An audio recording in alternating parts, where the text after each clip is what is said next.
안녕하십니까? 오늘은 2021학년도 재외국민 3년 특례 입시 결과를 분석하는 시간을 가지도록 하겠습니다.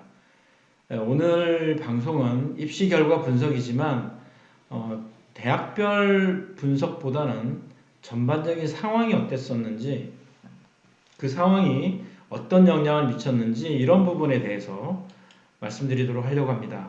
첫 번째는 이제 작년 입시 환경이 어땠는지, 그리고 그 환경 때문에 어떤 영향을 미쳤는지 이런 부분에 대해서 말씀드리고요.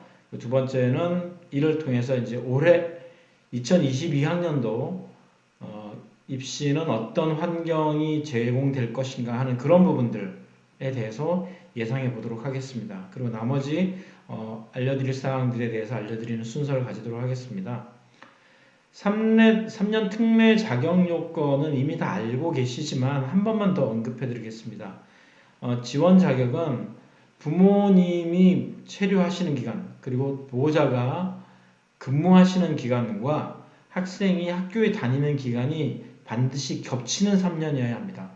그리고 그 과정에는 고등학교 1개년, 고등학교 1학년이 아니고요. 고교 1개년을 포함해서 3년이 있어야지 자격 요건이 됩니다. 그리고 관련 서류를 어떻게 준비해야 되는가에 대한 질문이 많으신데, 관련 서류는 작년도 모집 요강을 참고하시면 좋겠습니다. 서류가 급격하게 바뀌지는 않기 때문에 작년도 모집 요강을 좀 보시면서 미리 준비해 두시고요.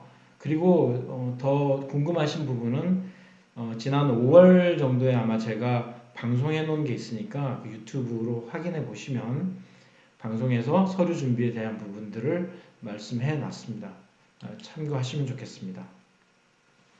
먼저 3년 특례 경쟁률, 올해 경쟁률에 대해서 말씀드리겠습니다. 경쟁률 2019년, 2020년, 2021학년도까지 이렇게 쭉 경쟁률 제가 3년치를 이렇게 봤는데, 이게 전체적으로 보시면 2021학년도의 경우는 3년 특례 인원이 다 줄었죠. 파란색으로 표시된 부분들이 다 줄어든 건데요. 유일하게 중앙대나 경희대 두 학교를 제외해 놓고 나머지 학교들은 대부분이 다 줄었습니다.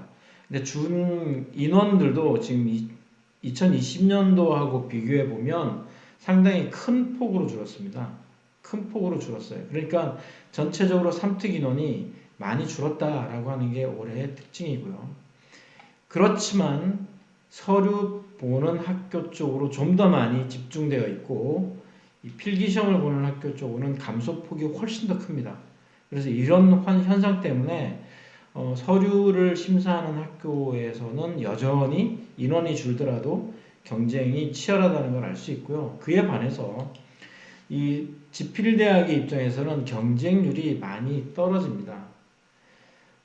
지금 서류대학교의 경우는 가장 낮은 경쟁률이 지금 보시는 것 같은 6대1 정도 수준인데, 그에 반해서 지필대학교의 경우는 3대1, 4대1이 훨씬 더 많죠. 3대1, 4대1이 훨씬 더 많습니다.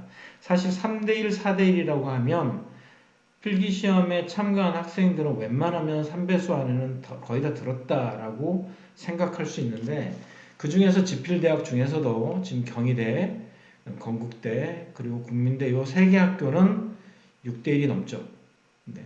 그러니까 필기시험을 보는 학교라 할지라도 학생들의 선호도가 급격히 다르다. 즉 경희대나 건국대나 국민대 이런 학교들을 선호하고 있다 하는 부분도 저희가 알 수 있는 겁니다. 근데 애석하게도 올해는 국민대가 서류평가대학으로 돌아서죠. 필기시험이 아니고 서류평가로 돌아서기 때문에 필기시험 보는 학생들의 입장에서는 지원할 수 있는 대학 수가 하나 줄어드는 거고, 서류평가를 하는 학생들의 입장에서는 국민대가 하나의 새로운 보험 같은 그런 개념이 될 수도 있을 겁니다. 경희대와 중앙대가 인원수가 늘어난 것은, 경희대는 재학생들의 입장에서는 가장 선호하는, 필기시험을 봐서 갈 수 있는 가장 좋은 학교이기 때문에 아마 경희대는 여전히 경쟁률이 높고요. 중앙대는 서류평가를 하는 학생들의 입장에서는 보험으로 쓸 수밖에 없는 그런 학교다 보니까 이제 이런 현상이 벌어지게 되는데, 올해 이렇게 한양대나 성균관대, 특히 한양대 같은 경우는 경쟁률이 지금 요 정도 수준이긴 하지만 한양대가 필기시험이 사라지고 이제 서류평가대학으로 가게 되면 이제 한양대는 이 경쟁률을 훨씬 뛰어넘지 않을까라고 예상해 볼 수 있겠습니다. 그래서 2021학년도 재외국민 입시의 특징을 좀 살펴보자면 첫 번째 말씀드린 것처럼 삼특 지원자 수가 굉장히 감소했습니다. 이 감소한 인원은 다름이 아니고 3년 특례 자격 요건을 일원화했기 때문에 벌어진 일입니다.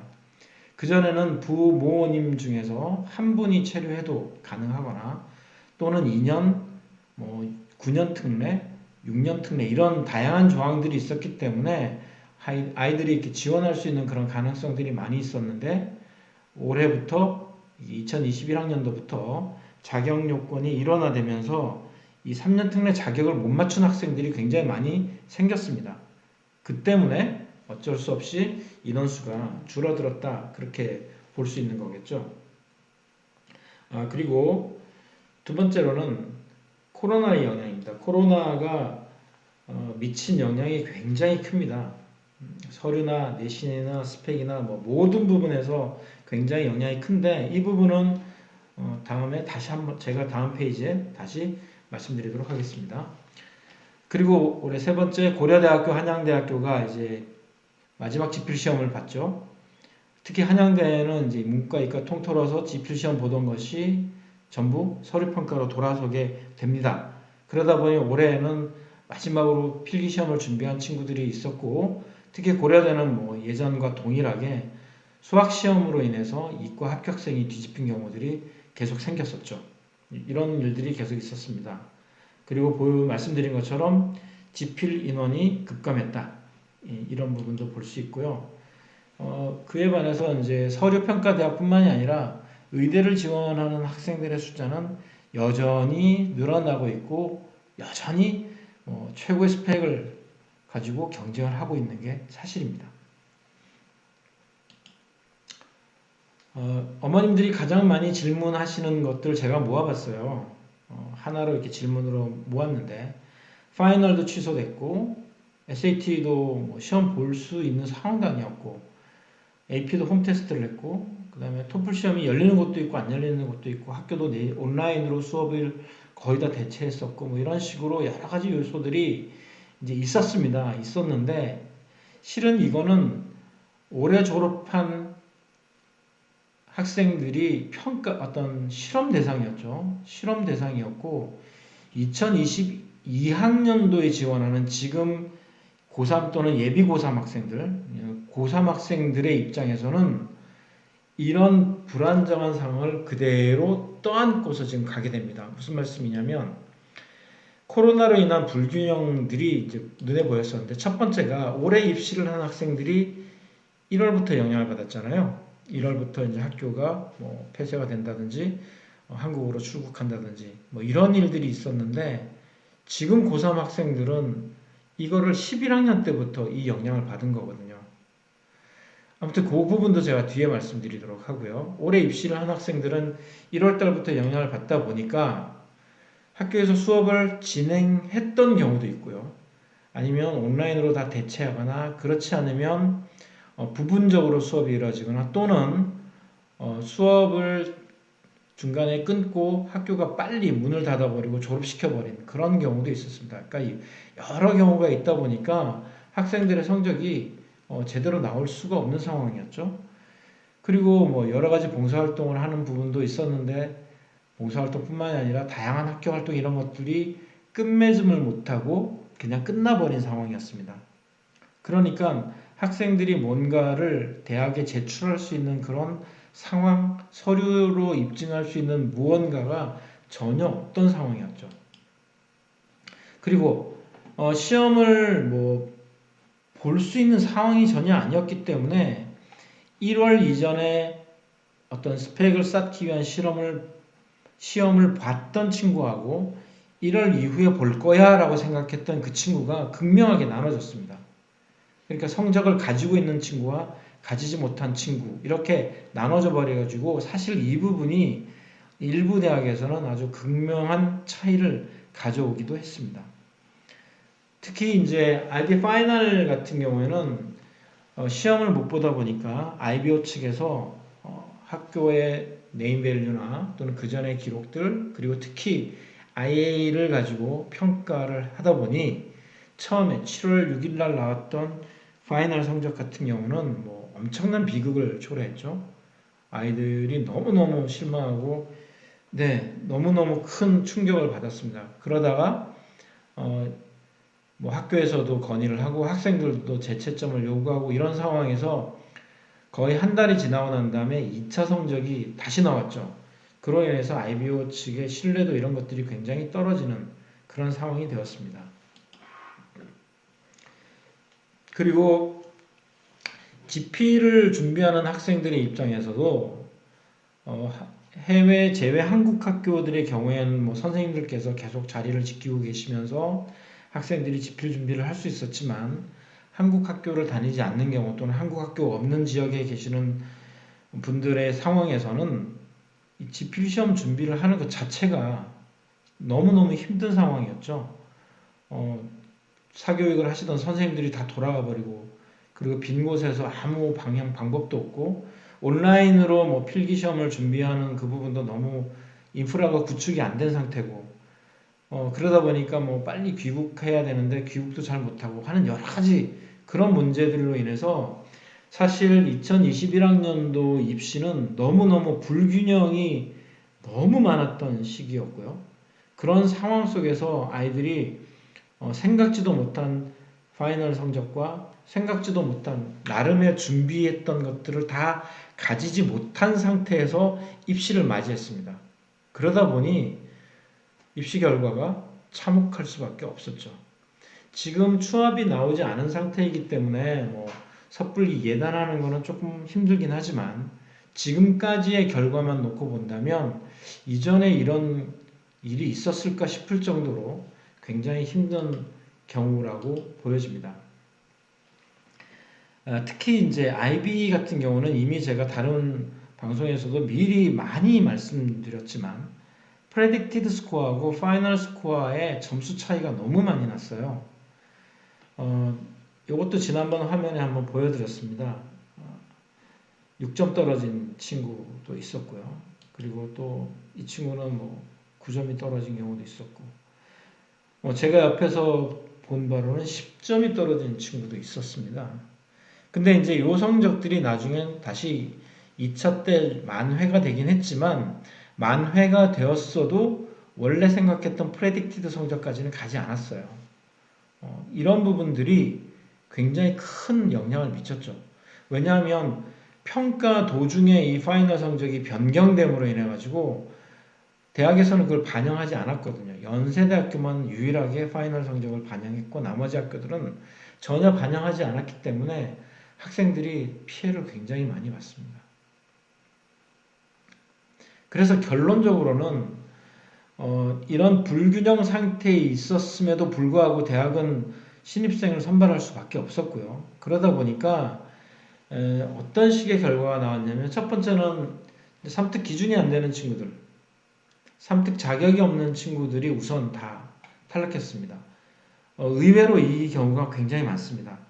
왜냐하면 2021학년도 20생이었으면 고등학교 1학년 또는 중3 이때까지만 해도 특례 자격에 대한 변동사항이 없었기 때문에 그냥 그대로 가면 3년 된다고 생각했던 그런 상황이었는데 막상 원서를 내어보니 3년에서 하루 이틀이 모자란다든지 또는 부모님의 체류기간에서 뭐 일주일씩 모자라든지 이런 일들이 너무 많이 발생해가지고 첫 번째로는 자격 기준이 안 되어서 떨어진 친구들이 굉장히 많습니다. 왜 떨어졌는지 이유 잘 모르고 또는 이런 점수인데도 왜 떨어졌지 이런 경우가 대부분 자격 기준에 문제가 있었던 경우가 좀 있었어요. 두 번째는 선발 기준인데 아까 말씀드린 것처럼 연세대학교는 파이널 IB 한 친구들의 경우는 IB 파이널 성적을 2차에 나온 성적을 다 인정해줬어요. 근데 나머지 학교들은 전혀 인정하지 않았고요. 그런 기준들 또 여기 5번 제가 4번에서 말씀드린 것처럼 공인성적 특히 뭐 미국 수능 시험 같은 그런 성적들 같은 경우는 의도하지 않아서 자기가 시험을 못 본, 의도하지 않았는데 시험을 못 본 그런 상황이었는데 서류를 제출할 수 없으니까 시험을 못 본 상황이라서 제출을 못한 거에도 불구하고 SAT 성적이 있는 친구와 없는 친구를 이렇게 구분하는 그런 상황도 좀 있었던 것 같아요. 그리고 활동에서도 코로나로 인해서 전부 셧다운 되어 버리니까 마무리를 못한 그런 상황들, 또는 이 계획했던 어떤 일정들을 진행하지 못함으로 인해서 이런 활동에서 전혀 쓸 수 있는 말들이 없었던 그런 상황들. 그래서 이런 것들이 결과를 만들어내는데 큰 영향을 미쳤다고 생각합니다. 그럼에도 불구하고 서류평가의 경우는 이 GPA의 영향력이 공인 성적보다도 훨씬 더 중요하게 작용했다는 게 일반적인 상황입니다. 즉 학교 내신이 제일 중요했었다. 그리고 필기시험은 사실 필기시험 점수로 결과가 다 결정나는 거기 때문에 특별하게 어떤 변동사항은 없었다고 보여집니다. 그래서 3년이 최초 합격선 서류 평가하는 학교들의 경우는 최초 합격선이 어느 정도 되는지 궁금하시겠지만 이거는 저의 기준이고요. 반드시 그렇다도 아닙니다. 그리고 이거는 이제 바깥으로 이렇게 자신 있게 내보일 수 있는 그런 부분도 아니고, 그리고 죄송하지만 IB 점수는 어떻게 일률적으로 평가를 할 수 있지만 AP 같은 경우나 내신 성적이 4.0 만점이냐 4.5 만점이냐 이런 식으로 평가되는 IB 외의 부분들에 있어서는 제가 획일화 해서 표현할 수 없는 것 때문에 이렇게 쓰지 못한다는 점을 좀 양해해 주시고, IB를 기준으로 제가 합격선을 생각해 봤습니다. 연대는 40점, 고대는 한 39 정도인데 이과는 시험으로 결정이 됐죠. 그리고 성대는 38인 친구들이 탈락했어요. 그 정도로 1차에서는 굉장히 좀 터프했다고 이렇게 보여지고, 중앙대 같은 경우는 36에서 38 사이로 학과별로 차이가 조금 있었다. 근데 이 점수 때는 사실 1년 전, 2년 전, 3년 전 거의 비슷합니다. 이 IB와 관련된 성적은. 대신 이 안에, 이 점수 안에 한국 아이들이 몇 명 있었느냐, 이런 차이들은 조금 존재했겠죠. 자, 2022학년도는 이제 어떤 변화가 생길 것인지 이런 부분들을 좀 보도록 하겠습니다. 어머님들께서는 이거 잘 인지하지 못하고 있을지라도 실제로 많은 변화가 좀 있습니다. 특히 이제 IB나 AP 그리고 코로나 이런 영향들이 좀 있을 것 같은데요. 먼저 IB 같은 경우는 지금 보시면 매일 2021 이렇게 나와 있죠. 여기 나와 있는 걸 보면 내년도 5월 달에 시험을 보는 것. 근데 거기 보시면 이렇게 어떤 요소가 없어졌다 또는 수정이 되었다, 그리고 그냥 가는 거 이렇게 표시가 되어 있는데, 지금 보시면 그룹 1의 랭귀지 같은 경우에서는 페이퍼 2가 이렇게 사라졌어요. 사이언스 같은 경우도 페이퍼 2나 또는 페이퍼 3가 사라졌습니다. 아트도 포트폴리오나 또 어떤 작품 발표 이런 것들이 좀 사라지고, 그래서 이게 무슨 얘기냐면 전반적으로 여기 있는 부분들 지금 회색으로 칠해진 부분도 수정이 되어 있는데, 이 수정된 부분들이 결국 따져보면 학생들의 공부하는 요소를 많이 줄여줬어요. 왜 그랬을까? IB 입장에서는 작년에 한번 이 일을 겪고 나니까 페이퍼 1, 2, 3 이거 다 채점하는 건 너무 힘들고 여러 가지 과정에서 학생들이 부하가 많이 걸린다는 걸 알게 된 거죠. 그래서 이거를 수정한 겁니다. 네, 수정했어요. AP하고 IB를 그런 면에서 좀 비교할 필요가 있는데, 흔히 이제 잘못 알고 계시는 어머님들도 많이 계신 것 같아서 말씀드립니다. 일단 IB하고 AP하고 질문들 많이 하시죠. AP 몇 개 갖고 있어야 되냐고 많이 말씀하시는데, IB가 최소 과목 수가 6개입니다. 최소 과목 수가 6개예요. 그러니까 AP도 최소한 6개는 있어야 되겠죠. 근데 IB에서는 소논문도 있고요. 또는 활동 정리가 되어 있는 것도 있고 하니까 AP가 IB랑 같이 경쟁하기 위해서는 최소한 8개 정도의 과목을 이수해야 되는 것 아닌가 하는 게 일반적인 생각입니다. 그리고 점수 산정 과정에 있어서도 차이가 좀 많이 나요. IB는 2년이라고 하는 과정 동안 여러 개의 성적이 차곡차곡 쌓이는 그런 과정을 거쳐갑니다. 그러니까 한 번에 점수를 뒤집을 수 있는 한 번에 뭐 한 번 시험 잘 봐서 점수가 뒤집어지고 하는 그런 경우는 없습니다. 근데 일부 어떤 분들께서는 파이널 성적만 잘 보면 점수가 잘 나온다라고 말씀하시는데 절대 그렇게 될 수가 없어요. 그렇게 될 수가 없고요. IB는 2년 내에 모든 점수들을 다 차곡차곡 쌓기 때문에 사실 저학년들 입장에서 바라봤을 때 중간에 한번 11학년, 12학년 중간에 한번 슬럼프를 겪었다 그러면 점수가 잘 나올 수가 없죠. 그에 반해서 AP는 한 번 시험에 모든 게 결정되기 때문에 그런 부분에 있어서는 좀 차이가 많이 생깁니다. 특히 IB에서는 이제 Extended Essay라고 논문을 쓴다든지 아까 말씀드리던 IA 같은 이런 것들을 쓰기 때문에 AP 과정에서는 이런 차이가 좀 생긴다고 보여지죠. 학교에서 AP 과목을 수강하는 경우에는 학교 선생님들께서 이런 부분에 대한 것들을 좀 채워주시는데 그냥 단순하게 밖에서 AP 시험만 본다 하는 경우에는 이런 부분들을 해소할 수가 없습니다. 그런 차이가 생기는 거죠. 그리고 또 하나는 IB는 교내 활동이 의무화돼 있어요. 그러다 보니까 AP 하는 학교하고의 좀 차이가 좀 생기게 되죠. 그래서 AP 학교의 입장에서는 교내 활동을 좀 잘 정리해두면 훨씬 도움이 되지 않을까 그렇게 생각이 들고요. 이 고득점 비율도 좀 차이가 있는데 AP 같은 경우에는 일부 과목은 5점 퍼센테이지가 50%에 육박하는 그런 과목들도 있거든요. 그에 반해서 IB는 최고점을 따는데 뭐 7%, 10% 이런 식의 굉장히 어렵게 되어 있기 때문에 이런 부분에서 AP하고 IB의 좀 차이가 좀 있습니다. 그런데 이제 올해 AP 측에서 이제 이런 일들이 생겼죠. 워낙에 많은 친구들이 또 보다 보니까 이제 어떤 희소성에 대한 부분들이라던가 또 여러 가지 좀 문제가 있다 보니까 AP 인증을 받지 않은 학교 학생들은 AP 시험을 못 보게 이렇게 돼 있어요. 그리고 지금 보시는 것처럼 오픈 테스트 센터가 아닌 경우, 즉 우리 학교에서 시험을 보는데 다른 학교 학생이 와서 시험을 볼 수 있다. 이런 게 이제 오픈 테스트 센터고 대부분은 자기 학교 학생들만 시험을 볼 수 있는 클로즈 센터예요. 클로즈 테스트 센터이기 때문에 우리 학교가 AP 등록이 안 돼 있다 이러면 AP 시험을 볼 수가 없는 거죠.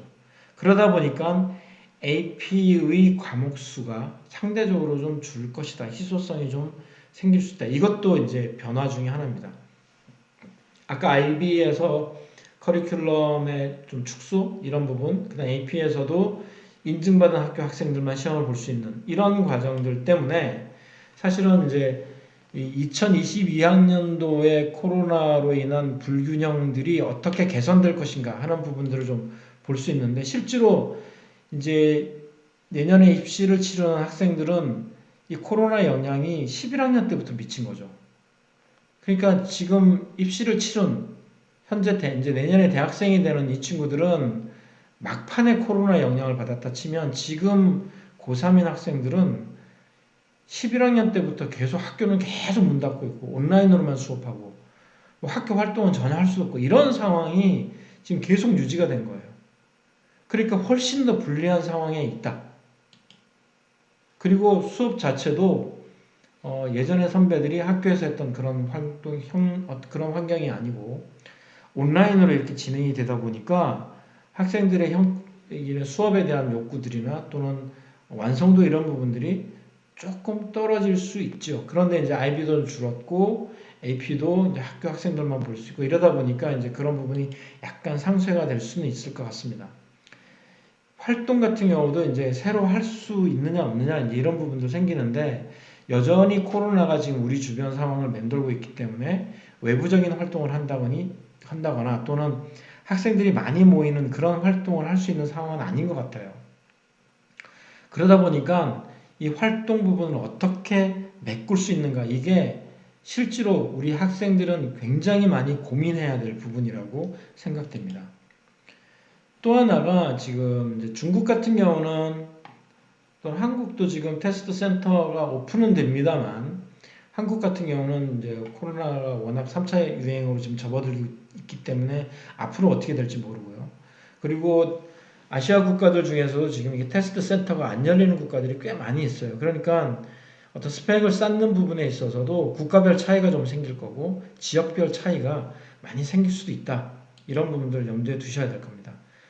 파이널 테스트의 경우는 아마 제가 보기에는 무조건 시험을 볼 거라고 생각은 합니다만 이제 이 부분도 어떻게 될지 좀 고민이 필요하죠.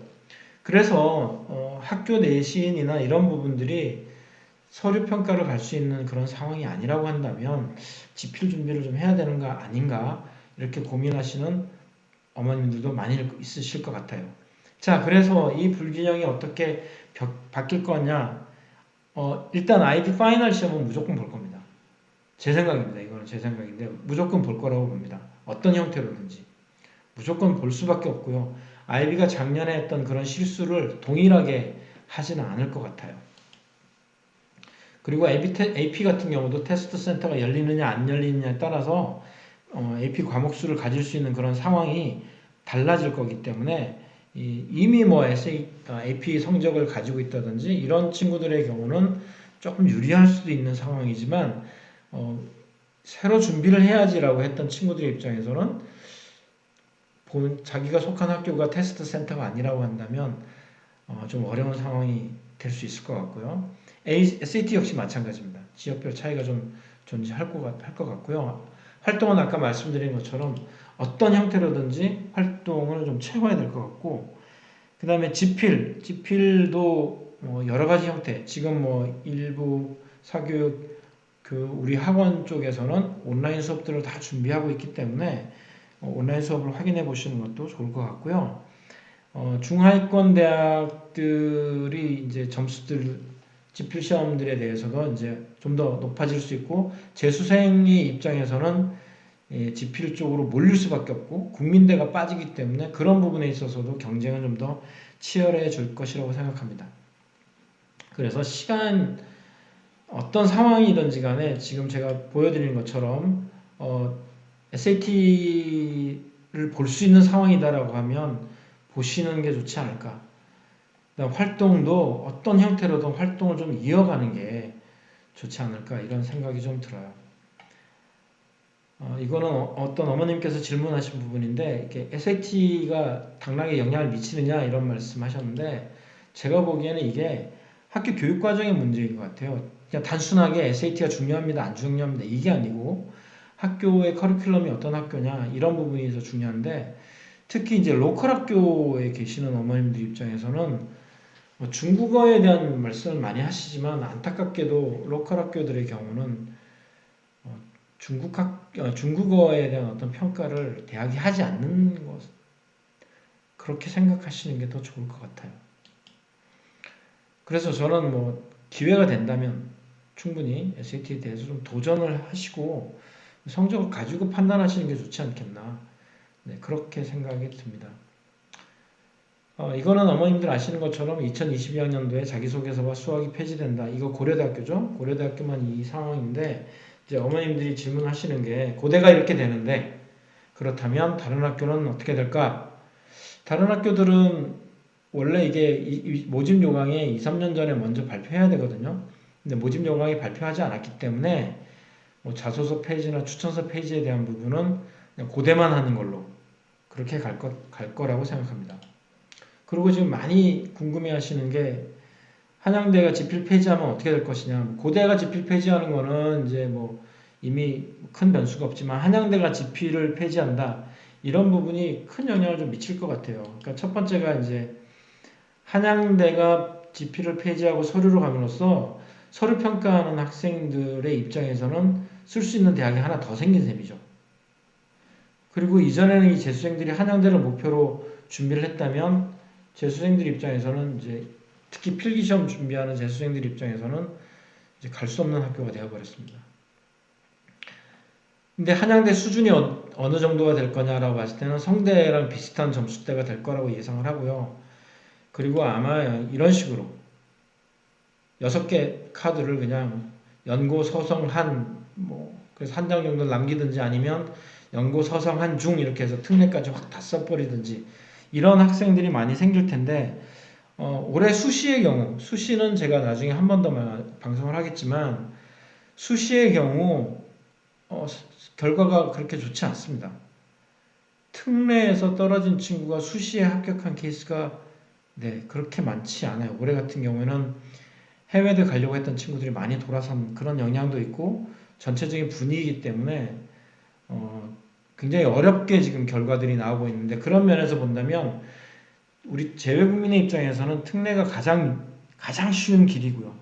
그렇다면 한양대가 지금 서류평가로 돌아섰기 때문에 6장 카드를 전부 서류로 지원한다고 해도 나쁘지 않을 그런 상황이 될 거라고 생각됩니다. 중앙대도 있지만 국민대까지 또 서류를 좀 더 낮춰서 쓴다면 이런 보험의 형태가 또 가능하지 않겠나 그런 생각도 듭니다. 거의 마지막으로 이 비교과 활동에 대한 부분들을 물어보셨는데, 제가 이제 어머님들하고 상담하면서 또는 설명회를 하면서 많이 듣는 질문을, 또는 제가 궁금한 부분 중에 하나도 그런 부분이지만, 대부분의 어머님들이 합격한 학생들의 스펙만 알고 계세요. 토플이 몇 점이냐, SAT가 몇 점이냐, AP 몇 개 갖고 있는, 이게 다예요. 그 학생에 대해서 알고 있는 게. 학교 내신이 어느 정도 되는지 정확하게 몰라요. 그냥 공부 잘한대 정도. 근데 그거에 못지않게 중요한 게 그 친구가 어떤 활동을 했는지, 이거는 전혀 모르세요. 그러니까 어떤 친구는 왜 저 점수인데 붙었지? 또는 어떤 친구는 저 점수인데 왜 떨어졌지? 제가 보기에는 스펙이 차지하는 그 부분은 50% 정도밖에 안 된다고 생각하고요. 나머지 50%는 이런 비교과 활동들, 그리고 봉사활동, 이런 부분들이 굉장히 중요하게 차지할 거고, 이런 활동들을 어떻게 표현했는가 하는 자기소개서가 굉장히 중요할 거라고 생각하는데, 어머님들이 이걸 굉장히 무시하는 경향이 있어요. 그리고 지금 코로나 상황이 되다 보니까 활동을 할 수 없다, 그걸로 그냥 자위하시는 경우도 많은데 그건 아니라고 생각합니다. 실질적으로 자기소개서에 써야 되는 그런 활동이 엄밀히 따지면 5개예요. 애들이 5개가 안 되니까 줄여서 3개를 가지고 이렇게 막 섞어서 쓰기도 하고 이러는데, 엄밀하게는 5개 정도의 활동은 반드시 필요하고, 그 중에 봉사활동이 반드시 하나는 있어야 됩니다. 이 봉사활동이라고 하는 게 후배들을 가르치고 하는 그런 튜터니 이런 거 말고요.